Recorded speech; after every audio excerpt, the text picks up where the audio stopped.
do you hate your job? New research shows just how many people can't stand going to work, even though they get some perks that a lot of us don't.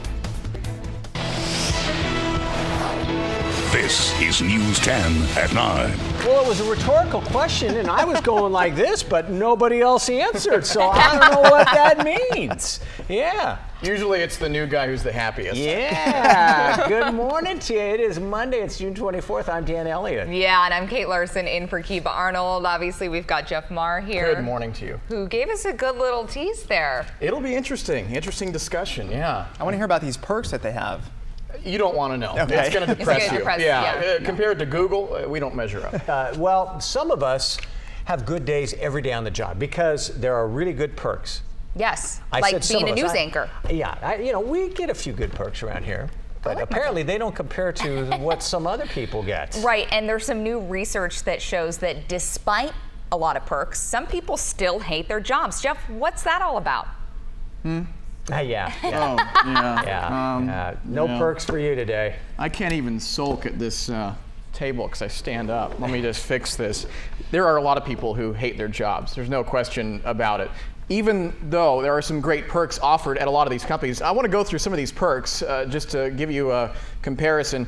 You know, I have a friend who works in the Bay at another station, and they offer catered meals. They have a chef there. Seriously? Meals. Seriously? Three meals a day. At yeah, a seriously. TV station? At a TV station. It was unreal. I took a tour of it a couple years ago, and I was in disbelief. That's one perk offered at some workplaces. A ping pong table. I guess that's okay. That's not that great. A massage. Free massages. That's often a perk at some places, and I don't know if that's so great. It kind of will, I don't know, you might lose some motivation if you go in for an hour-long massage in the middle of the workday.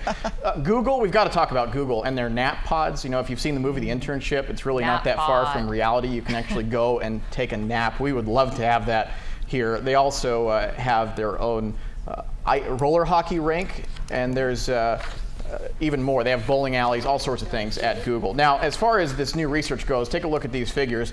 This comes from the American Workplace Report posted by Gallup. 52% have a perpetual case the Mondays and are not particularly excited about their job. 18% are actively disengaged and, quote, roam the hallways spreading discontent.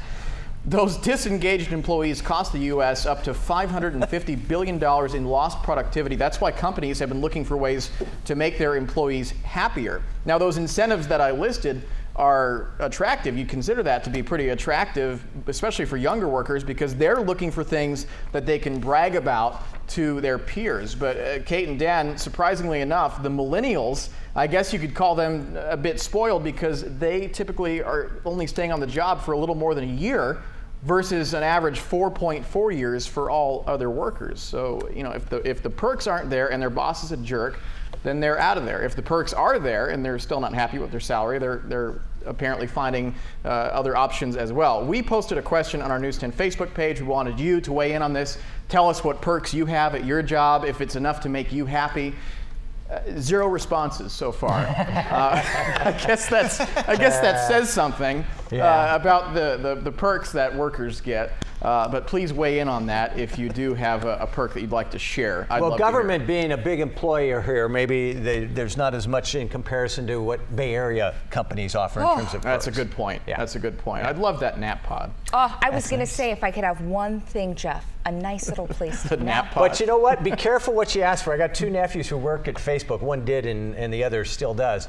They put on too much weight because they have food over there all the time. Oh, yeah. They got snacks, they got meals, so you got to be careful. You know, my husband worked at a place where they brought in lunch and gave you money for dinner, and it was so you never left your desk. They have their reasons. Yeah, we get food from time to time, especially when we do breakfast in your neighborhood. We get all sorts of stuff brought back, and we always have to work it off. So having it at our disposal constantly, you'd feel a weight. I wouldn't mind a coffee cart. That wouldn't be bad, no. Thank you, Jeff. Sure. I watched Game 7 of the finals. Great game. I think it was one of the best finals ever, to be honest. And someone with a lot of time on their hands put together this loop of LeBron James and all the shots that he made in that Game 7. Look closely, and you can see all the different shots that he hit. He had a good game, there's no question. Well, it's the same shot, yeah. But I think Ray Allen's three-pointer in Game 6 was the real key that tied the game, that allowed them to get to Game 7 and win. They were out if he doesn't hit that shot. It's right. over. That was a huge shot for Ray Allen.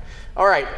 We talked about this earlier in the show, that tightrope walk that scared us all to death. Yes. There are some still images of that. Take a look at this.